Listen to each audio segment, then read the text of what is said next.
Moin Leute, heute reduzieren wir die Leistung einer Moto Guzzi V11, dem Sporttourer von Moto Guzzi.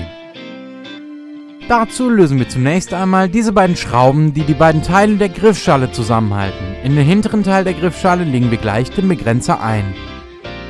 Sobald die beiden Schrauben gelöst sind, können wir den hinteren Teil der Griffschale abnehmen, dabei halten wir den vorderen Teil ein wenig fest.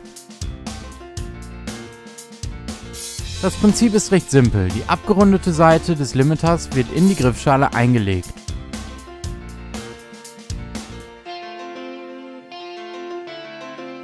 Wie man sehen kann, ist der Limiter in der Griffschale leicht beweglich, das ist aber ganz normal und soll so sein, den Rest erledigt später die Gasmechanik. Kaum zu fassen, aber wirklich so, wir sind schon fertig. Wir können die Griffschale jetzt wieder aufsetzen und die Schrauben wieder festziehen.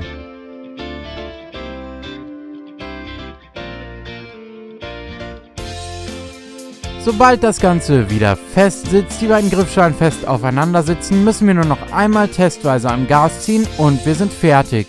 1 Minute und 10 Sekunden, um unseren Limiter einzubauen. Das nenne ich mal eine Leistung. Hier ist das Teilegutachten, das wir zu jedem Limiter mitliefern. Das nehmt ihr jetzt mit zum TÜV oder zu der DEKRA und lasst das Ganze zu. In diesem Sinne, viel Spaß beim Fahren und always ride safe.